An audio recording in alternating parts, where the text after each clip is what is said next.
नमस्कार, स्वागत है आपका हमारे चैनल पर। मैं हूं आपका साथी मिस्टर घोस्ट। तो आज हम जो कहानी आपको सुनाएंगे उसका नाम तांत्रिक के जीवन की रहस्यमयी घटना है। अगर आप चैनल पर नए हैं तो चैनल को सब्सक्राइब करें और वीडियो को लाइक करें। चलते हैं हमारी कहानी की ओर। गर्मियां समाप्त होने वाली थी। वातावरण में ठंडी हवाएं बालिका जैसी अटखेलियां करने लगी थी।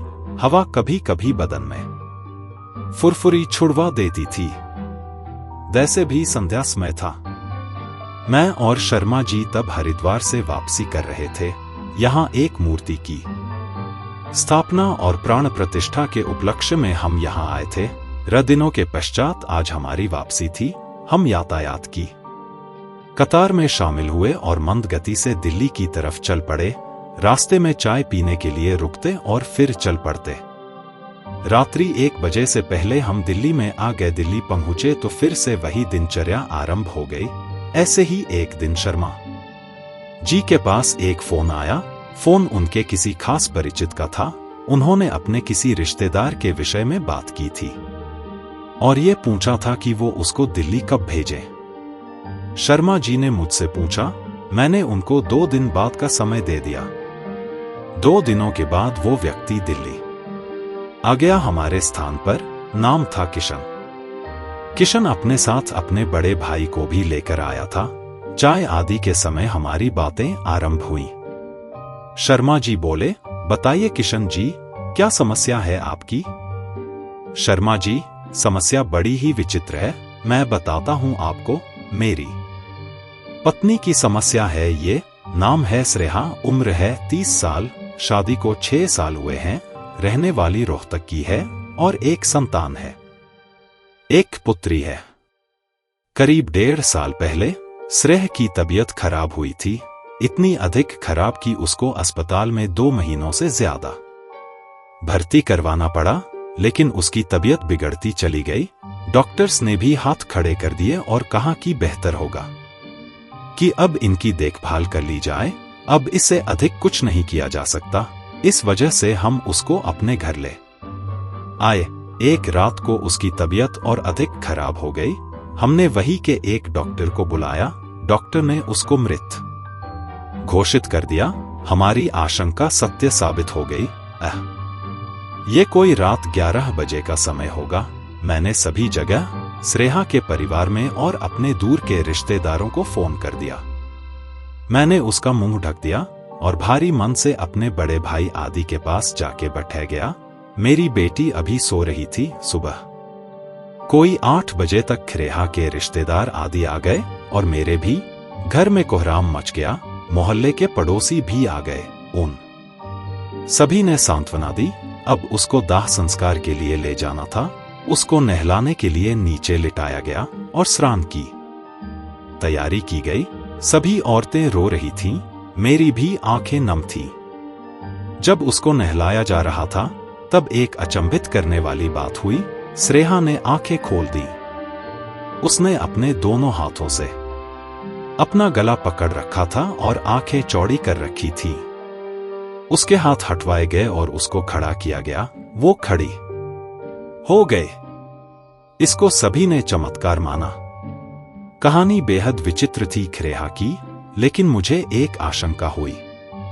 मैंने किशन से पूछा, किशन, श्रेया को ऐसी कौन सी बीमारी हो गई थी कि उसकी मौत हो गई? डॉक्टर्स ने बताया कि उसका लीवर खराब हो गया था। उसके लीवर ने काम करना बंद कर दिया था। डॉक्टर्स ने काफी कोशिश की थी उसको ठीक करने की, लेकिन कोई फायदा नहीं हुआ था। आखिर में उन्होंने हाथ खड़े कर लिए। और घर में कितने दिन रही? अस्पताल से आने के बाद मैंने पूछा। 4 दिन रही घर पर, किशन ने कहा। अच्छा, तो क्या उसकी तबीयत अभी भी खराब है या दोबारा खराब है गई है? शर्मा जी ने पूछा। नहीं शर्मा जी, न तबीयत खराब है न कुछ और, किशन ने कहा। फिर शर्मा जी ने पूछा। जब श्रेया ठीक हो गई तो सभी रिश्तेदार इसको अजब लीला कह के चले गए। फिर हम सभी ने एक जागरण करवाया, लेकिन श्रेया जागरण में नहीं आई। वो घर में ही रही। उसका व्यवहार बदल गया था। मैं प्रति भी, सभी के प्रति भी। वो खाना बनाती थी, लेकिन अब उसके खाना बनाने की विधि भी अलग हो गई थी। अब सर पर पल्लू भी नहीं रखती थी, कमरा बंद करके अकेली ही लेटी रहती थी। शर्मा जी ने बात बीच में काटी और बोले, और उस पुत्री के लिए उसका स्वभाव? वो उससे तो आज भी बेहद प्यार करती है, लेकिन उसको किसी दूसरे नाम से पुकारती है, कहती है पिंकी, जबकि उसका नाम निधि है। किशन ने बताया, अब मेरे मस्तिष्क में कुलबुलाहट होने लगी। अब मुझे कुछ प्रश्नों के उत्तर चाहिए थे अतिशीघ्र। मैंने कहा, किशन, जो मैं तुमसे पूछूंगा उसका उत्तर देना, न कुछ छुपाना न हेरफेर करना, वही बताना जो मैं पूछूंगा, ठीक है? जी ठीक है, किशन ने कहा। क्या श्रेय को अपनी मृत्यु के बारे में मालूम है? मैंने पूछा। हाँ जी, सही समय और तारीख के साथ उसने बताया। किस तरह का भोजन अधिक पसंद करती है? मैंने पूछा। जीवी मीट खाना पसंद करती हैं अधिक, उसने बताया। कौन सा मीट? मैंने पूछा। जी देसी मुर्गे का, उसने बताया। किस तरीके के कपड़े पहनती है? मैंने पूछा। जी साड़ी अधिक पहनती है, उसने कहा। उल्टे पतलू की या सीधे पल्लू की? मैंने पूछा। उल्टे पल्लू की, उसने बताया। कभी उसके साथ खाना खाया आपने? मैंने पूछा। हाँ कभी कभार, उसने बताया। कोई बदलाव देखा आपने? मैंने पूछा। हाँ, पहले वो 2-3 रोटी खाती थी, लेकिन अब 5-7 रोटी, उसने बताया। एक खास बात और, घर में सभी की इज्जत करती है? मैंने पूछा। हाँ, नमस्ते का जवाब नमस्ते से बस, अपनी तरफ से कभी नहीं, उसने कहा। अब मैंने उनके बड़े भाई को वहां से उठवा दिया। मुझे कुछ व्यक्तिगत प्रश्न पूछने थे। किशन, एक बात बताओ, आपके साथ वो संभोग करती है? हाँ, उसने बताया। पहले की तरह? मैंने पूछा। पहले से कहीं अधिक, उसने बताया। पहल कौन करता है? मैंने पूछा। जी वही, उसने बताया। और पहले वाली स्नेहा, वो करती थी ऐसा? मैंने पूछा। जी नहीं, पहल मुझे ही करनी पड़ती थी, उसने बताया। इसका अर्थ नेहा के साथ बहुत बड़ी गड़बड़ है। मैंने विचारा। तो आप मुझसे किस तरीके की मदद चाहते हैं? मैंने पूछा। जी, बात यह है कि आज से कोई 10 से 12 दिन पहले हमारी गली में एक बुजुर्ग अघोरी किस्म का साधु आया। वो मेरे घर के सामने खड़ा हुआ और फिर मेरे दरवाजे के पास खड़ा हो गया। उसने अपना कटोरा मेरे दरवाजे पर मारा। मैंने उसकी वेशभूषा देखी तो मुझे अचरज सा हुआ। उसको देख के वो अंदर आ गया था और मेरे कमरे की तरफ देखे जा रहा था। मैंने अपनी जेब से एक 5 का सिक्का निकाला और उसके कटोरे में रखने चला। जब मैंने सिक्का डाला तो उसने अपना कटोरा हटा लिया। सिक्का नीचे गिर गया। मैंने सोचा कि शायद और अधिक पैसे मांग रहा है, इसीलिए कटोरा हटा लिया होगा। मैंने अब एक 10 का नोट दिया। उसने फिर से कटोरा हटा लिया और मेरा हाथ पकड़ के बाहर ले गया। बाहर ले जाके आसपास देखा और बोला, अंदर जो औरत है वो तेरी औरत है? हाँ बाबा, मेरी औरत है, मैंने जवाब दिया। घर में मुर्दा रखा हुआ है तूने? वो चिल्लाया। मुर्दा? मैंने कहा। हाँ मुर्दा। तूने मुर्दा रखा हुआ है अपने घर में? उसने चिल्लाकर फिर दोबारा कहा। यकीन नहीं होता ना तुझे? उसने कहा। कैसे यकीन होगा बाबा? वो जिंदा है, मैंने कहा। जिंदा? अरे तेरी औरत तो कभी की मर गई, उसने कहा। मर गई? नहीं बाबा, वो तो जिंदा हो गई दोबारा, मरने के बाद, मैंने कहा। ये ले, उसने कहा और मुझे एक पुड़िया दे दी और बोला, आज जब तू सोने जाएगा तो तू इसको सोने से पहले अपने बिस्तर पर छिड़क देना, तुझे पता चल जाएगा, उसने कहा और चल दिया। मैं उसके पीछे भागा और बोला, बाबा अगर जो आपने बोला वो सच है तो मुझे छुटकारा कौन दिलवाएगा? मैं आ जाऊंगा तेरे को बचाने, अभी वक्त है, बाकी नहीं तो सभी को खा जाएगा ये मुर्दा, बाबा ने कहा। बाबा चला गया। मैंने उस रात अपने बिस्तर पर बाबा की दी हुई भस्म पर छिड़क दी। नेहा आई रात को और जैसे ही बिस्तर पर बैठी एकदम से धड़ाम नीचे गिर गई। मैंने उसको देखा, उसकी नब्ज बंद हो गई थी। मैं उसके दिल की धड़कन सुनने के लिए नीचे झुका तो उसने अपने दोनों हाथों से मेरे सर के बाल पकड़ लिए और बोली, मुझे मारना चाहता था तू? मारना चाहता था तू? मैं घबरा गया। मैंने अपने बाल छुड़वाए और बाहर भाग गया। मेरा दिल धक धक कर रहा था जोर जोर से। मुझे पुत्री का ख्याल आया। मैं वापस भागा। अंदर देखा तो नेहा बिस्तर से नीचे फर्श पर मेरी बेटी को अपने कंधे पर सुलाए सो रही है। मैं डर गया था। मैंने अपनी पुत्री उसके पास से हटानी चाही तो उसकी नींद खुल गई। वो बैठ गई और बोली, अब न करना ऐसा। मैंने अपनी गर्दन हिलाई। अब वो मुझे अपरिचित सी लग रही थी। मैं सुबह होने का इंतजार करने लगा। सारी रात में सो नहीं सका। सुबह काम पर भी जाना था। सेहा नहाने गई थी। नहा के बाहर निकली तो चाय बनाने चली गई। चाय लेकर आई। मैंने चाय पी, पुत्री को विद्यालय भेजा। उसके बाद नेहा ने मुझे से कहा, मुझे यहां रहने दे, कोई कोशिश न करना। उस बाबा को मैं देख लूंगी, आज आने दे उसको, मैं देखती हूं। तू मेरा आदमी बन के रह, जब तक तेरा जी चाहे। कोई और औरत लानी है तो ले आया कर, मैं मना नहीं करूंगी तेरे को। लेकिन अगर मुझे बाहर करने को कहा तो तेरा खून पी जाऊंगी। सुन ले कान खोल के। मैं काम पर जाने का बहाना करके घर से बाहर चला गया, लेकिन घर के पास ही अपने एक मित्र की दुकान पर बैठ गया। मैं बाबा की प्रतीक्षा करने लगा। कोई 2 घंटे के बाद वो बाबा वहां आ गया। उसने मुझसे शराब मांगी। मैंने शराब पिलाई उसको।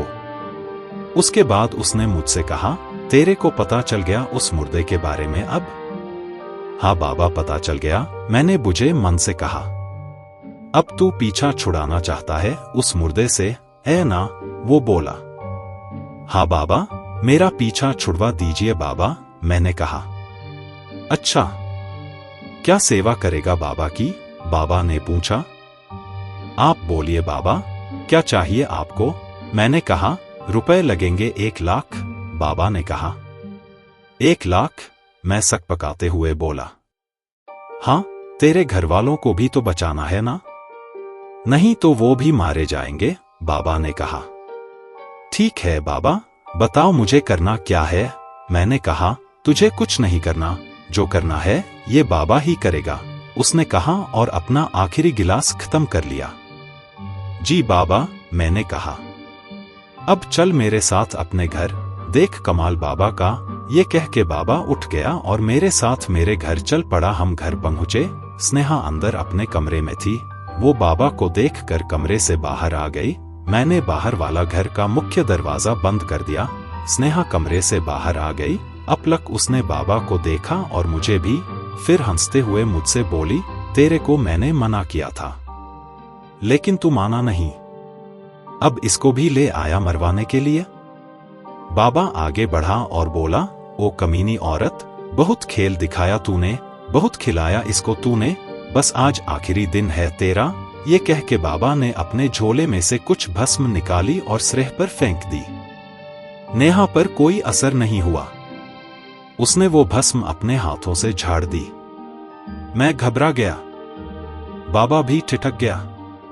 सेहा ने कहा, तेरे जैसे बाबा मैंने बहुत मारे हैं, आज तू भी मरेगा। वो आगे बढ़ी। बाबा और मैं पीछे हटे। बाबा ने फौरन बाहर के दरवाजे की कुंडी खोली और बाहर भाग गया। मैं भी भागा, लेकिन मुझे उसने पकड़ लिया और बोली, सुन, तेरे को मैं क्या परेशान कर रही हूं? तेरी औरत हूं मैं। तुझे खुश रख रही हूं, तेरी औलाद को पाल रही हूं। तेरे को और क्या चाहिए? बाबा ने बोला, तू मुर्दा है। मैंने घबरा के कहा, मैं तुझे मुर्दा दिखती हूं? उसने कहा, नहीं। तो मैंने कहा, क्या मैं जिंदा नहीं हूं? उसने पूछा। है हाँ हो, मैंने कहा। अब आगे से किसी को नहीं बुलाना, चल अंदर आजा, तुझे खुश कर दूं। उसने हंस के कहा और मेरा हाथ पकड़ के ले गई अंदर। मेरा दिल जोर जोर से धड़क रहा था। मुझे अब अपनी मौत साफ दिखाई दे रही थी। उसने मुझे बिस्तर पर गिर दिया और मेरे ऊपर चढ़ गई। मैंने किसी तरह से अपने को संभाला और भागकर अपने भाई इनके पास आ गया। मैंने इनको सारी बातें बता दी। उस दिन मैं अपनी पुत्री को विद्यालय से लाया और अपने भाई के पास ले आया। आपके परिचित मेरे भाई के रिश्तेदार हैं, उन्होंने आपके बारे में बताया। हमको बचाओ गुरुजी, हमको बचाओ। अब नेहा कहाँ है? मैंने पूछा। मेरे घर में, मैं वहां नहीं गया दोबारा, किशन ने कहा। अब मैं सोच में पड़ गया। मैंने एक दो बातें और की और उनसे मैंने अगले दिन वहां उनके भाई राजकुमार के यहां पहुंचने को कहा। दिल्ली से कुरुक्षेत्र कोई अधिक दूर नहीं है। मैंने उनको कल का कार्यक्रम निर्धारित करने के विषय में बता दिया। वे दोनों भाई वहां से उठे और हमसे विदा ली। उनके जाने के बाद शर्मा जी ने कहा, गुरुजी, ये क्या अजीब सा मामला है?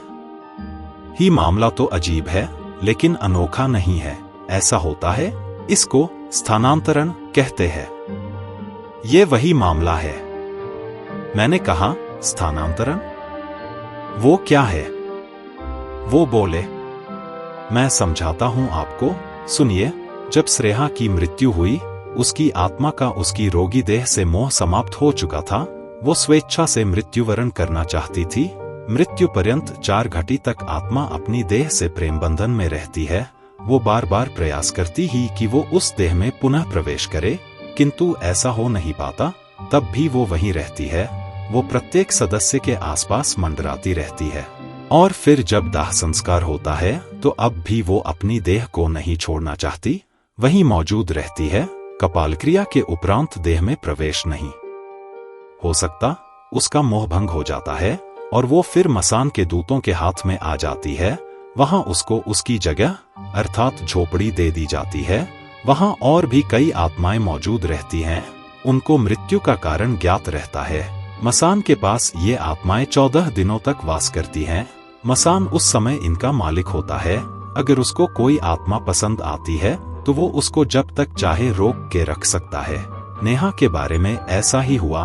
जब स्नेहा की आत्मा देह से मुक्त हुई, तो उसको अपनी देह से, बीमार देह से लगाव नहीं था।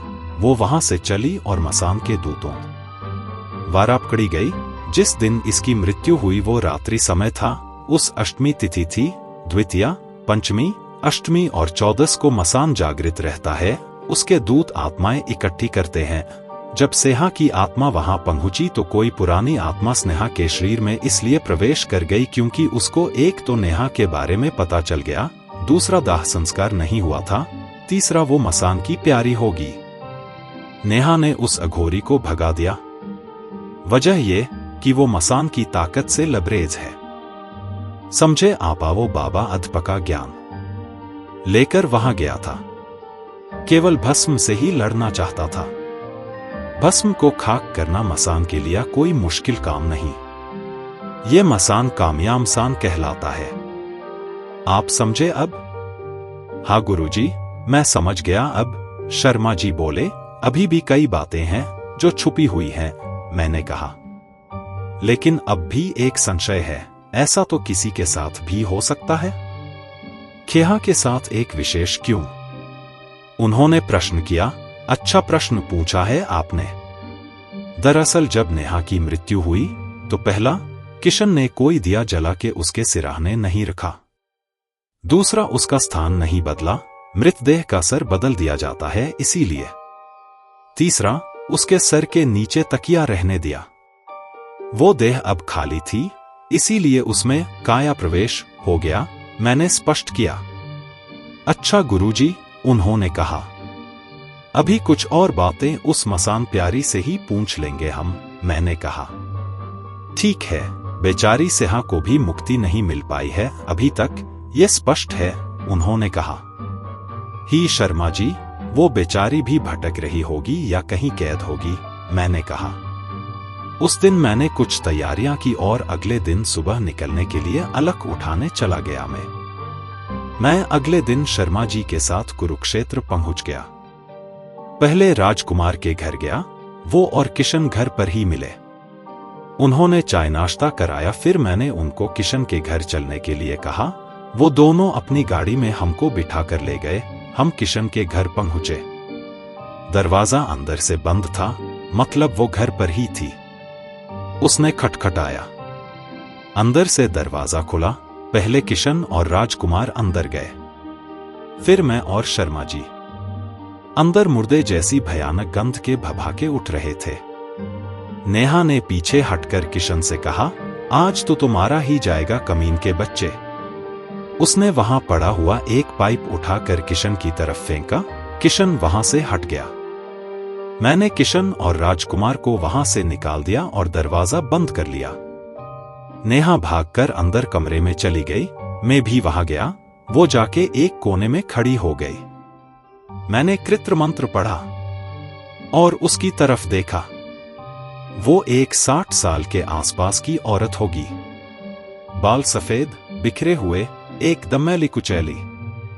मैल की गाद सी जमी थी उसके बदन पर। बदबू ही बदबू। मैंने उससे कहा, सुन, बहुत आराम कर लिया, चल अब जाना है तुझे वापस। नहीं जाऊंगी मैं, उसने गर्दन हिलाते हुए कहा। जाएगा तो तेरा बाप भी, मैंने कहा। नहीं जाऊंगी, उसने कहा। मैंने तब एक मंत्र पढ़ा, जेब से नींबू निकाला, अभिमंत्रित किया। चाकू से मैंने अपने अंगूठे के ऊपर एक हल्का सा चीरा लगाया और उस पर नींबू निचोड़ दिया। वो तड़प उठी। मत मार, मत मार मुझे, मत मार मुझे, वो नीचे बैठते हुए बोली। काया प्रवेश किया है तूने, मैंने कहा। हाँ, करना पड़ता है, उसने कहा। अच्छा, कितनों के साथ किया तूने ऐसा, मैंने पूछा। ये तीसरी है, उसने बताया। बस अब तेरा ये खेल खत्म, मैंने कहा। तुझे क्या फायदा होगा, उसने कहा। तू मुझे टटोल रही है? जान रही है मैं कौन हूं, मैंने कहा। हाँ, मैं जान गई हूं, उसने बैठे बैठे कहा। तेरा नाम क्या है, मैंने पूछा। प्रेमवती, उसने बताया। कहाँ की रहने वाली है, मैंने पूछा। एटा की हूं, उसने कहा। मसान राजा को बुलाएगी, मैंने हंस के कहा। मसान राजा क्या करेगा तेरे सामने, उसने अब रोना शुरू किया।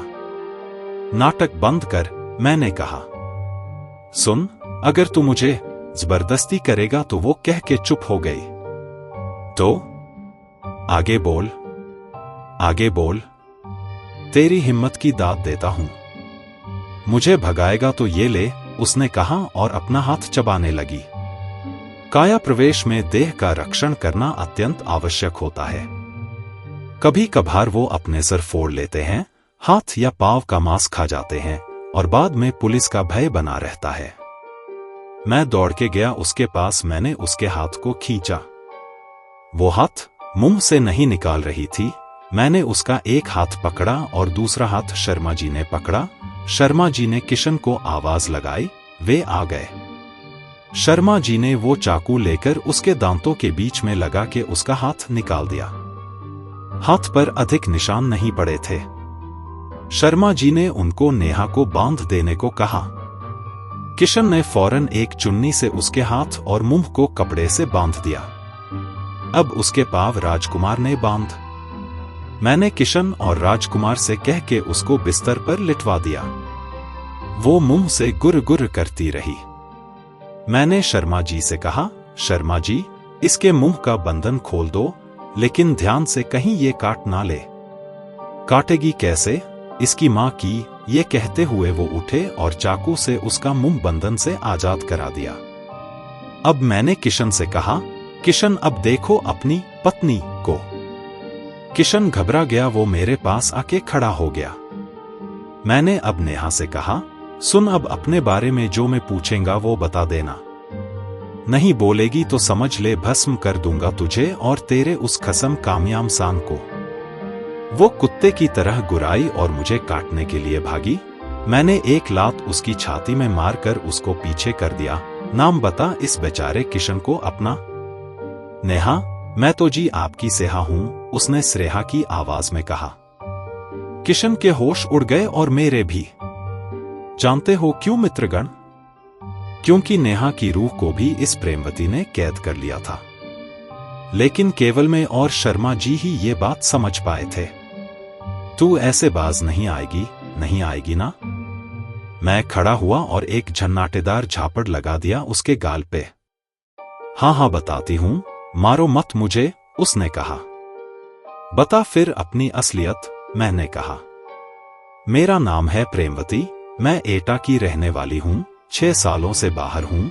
मैंने ही इसकी बीवी के शरीर में प्रवेश किया था, ना ये मेरा पति है और ना मैं इसकी कोई बीवी, उसने बताया। एक काम और कर, ज्यादा चालाक ना बन तू। नेहा को हाजिर कर अभी, मैंने कहा। कौन खेहा, उसने मासूमियत का मुंह बनाया।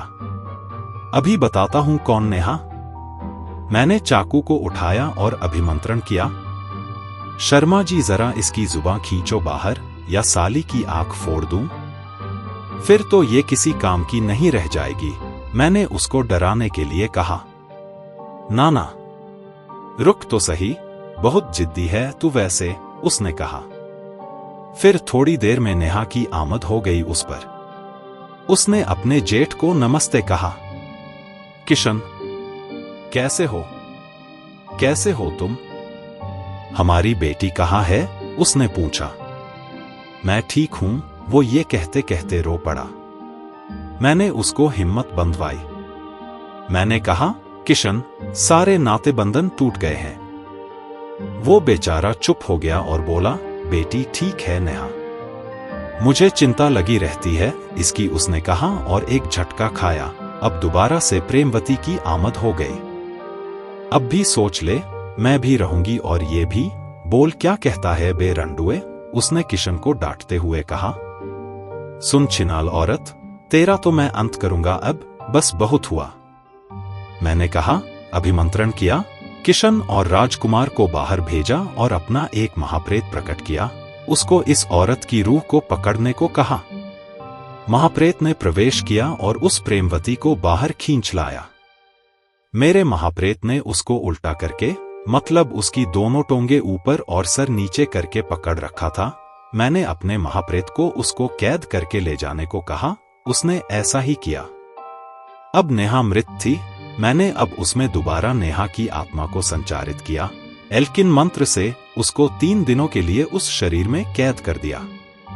ये मेडिकल साइंस के लिए कोमा में जाना कहलाता है। कपालक्रिया के बाद वो मुक्त हो जानी थी। मैं उठा, किशन से कहा, किशन सभी रिश्तेदारों को खबर कर दो, नेहा की तबीयत खराब है और आज ही इसको अस्पताल में दाखिल कर दो। तुम्हारी बीवी कब की मर चुकी है, देह से मोह ना पालो, तीसरे दिन इसका संस्कार कर देना। जैसा आप कहो गुरुजी। वो बेचारा वही बैठ गया, फूट फूट के रोया। वो अपना मोह ना त्याग सका। जब मैं वहां से जा रहा था तो उसने मुझसे धनराशि की बात कही। मैंने कहा, एक काम करना, 13वीं वाले दिन एक बड़ा भंडारा करना, मैं भी आऊंगा। किशन, जैसा कहा गया है वैसा करो। इसकी धड़कन ठीक 72 घंटे बाद बंद हो जाएगी। ये मृत है, मैंने उसको समझा बुझा दिया। उसने मेरी बात मान ली। वो बेचारा मेरे पाव पड़ गया। मैंने उसको हिम्मत बंधाई और उसके बाद मैं और शर्मा जी वहां से वापस आ गए। ठीक 72 घंटे बाद सेहा को डॉक्टर्स ने मृत घोषित कर दिया और मेरे बताए अनुसार उसका दाह संस्कार कर दिया। कपालक्रिया होते ही नेहा इस संसार से विदा हो गई। प्रेमवती को मैंने बाद में कैद कर दिया था। वो भी शमशान के कीकर के पेड़ पर आना, कभी निकलेगी ना कभी कुछ करेगी। 13वीं वाले दिन मैं वहां गया, भंडारे में शामिल हुआ। आज किशन ने दूसरी शादी कर ली है, उसकी बेटी खुश है। हाँ, मैं उसकी दूसरी शादी के निमंत्रण में नहीं जा सका। मैंने उसको नए जीवन की शुरुआत की शुभकामनाएं अवश्य ही दी। दोस्तों, ये कहानी यहीं पर खत्म होती है। आपकी कहानी कैसी लगी और अब आप कौन सी कहानी सुनना चाहते हैं, कमेंट करके बताएं। अगर आप चैनल पर नए हैं तो चैनल को सब्सक्राइब करें और वीडियो को लाइक करें।